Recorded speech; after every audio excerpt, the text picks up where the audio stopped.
Oi, tudo bem com você? Hoje eu vim falar sobre o poder da nossa oração e do nosso arrependimento. E para isso eu vou usar o versículo que tá em Marcos 11, 22, onde Jesus está falando com os seus discípulos. E ele vai dizer assim: tenham fé em Deus, e eu asseguro que, se alguém disser a este monte, levanta-se e atire-se no mar, e não duvidar em seu coração, mas crer que acontecerá o que diz, assim será feito.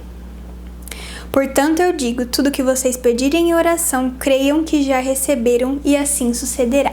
Então aqui Jesus está falando para a gente ter uma fé que a gente pede já sabendo que vai receber e sabendo que o nosso Deus é fiel para cumprir aquilo que a gente pede.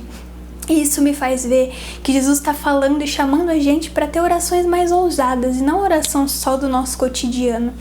Às vezes a gente ora todo dia, mas todo dia a gente faz a mesma oração: Jesus, abençoa a minha semana, Jesus, abençoa a minha família, Jesus, me proteja, me livre do mal.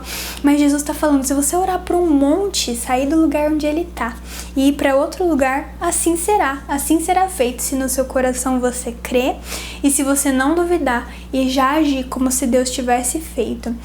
Então Jesus está chamando a gente para ter orações ousadas, para sair da nossa zona de conforto.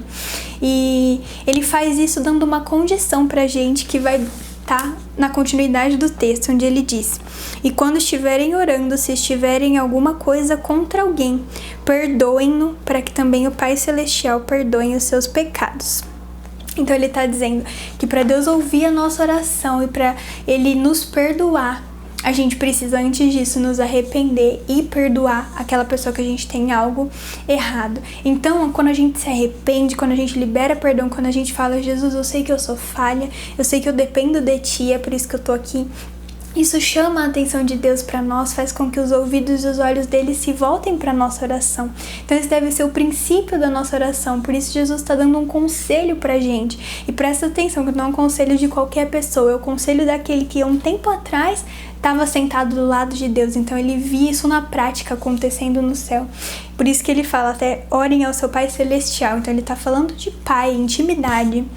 Então ele sabe que quando a gente se arrepende, quando a gente libera perdão para alguém, isso chama a atenção de Deus para nós e a gente pode fazer orações impossíveis, orações ousadas que Deus vai ouvir, mesmo que a oração seja tão ousada a ponto de falar para um monte: se mova e vá para a água. Outro versículo que eu queria ler com você, que está em 2 Crônicas 7:14, vai dizer também sobre o poder da nossa oração, do nosso arrependimento, do nosso perdão. E Deus vai dizer assim, para um povo que pecou muito e que decepcionou muito o coração de Deus, mas Deus diz assim: se o meu povo, que se chama pelo meu nome, se humilhar e orar, buscar a minha face e se afastar dos teus maus caminhos, do céu ouvirei, perdoarei os seus pecados e curarei a sua terra. Aí você vê o poder da nossa oração, do nosso arrependimento e da busca por Deus. Ele não só ouve a gente, como ele perdoa a gente, como ele cura a nossa terra. Então às vezes a nossa terra, a nossa família, a nossa casa, a nossa nação, a nossa cidade está precisando de cura. Uma cura que, se a gente se arrependesse, liberasse perdão, orasse, Deus liberaria do céu para nós. Então, o que eu quero te convidar a fazer hoje é sair da sua zona de conforto e ter orações mais ousadas e se arrepender e se derramar diante de Deus, porque Ele ouve corações quebrantados.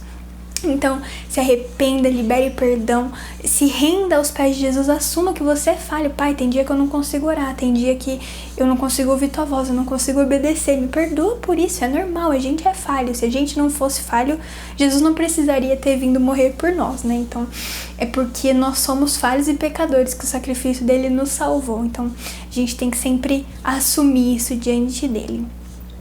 E eu te convido a fazer uma lista de orações ousadas para essa semana. Escreve aí umas 5 até mais orações que você acha impossível de ser feita, impossível de ser atendida, mas que você sabe que Deus é poderoso para fazer.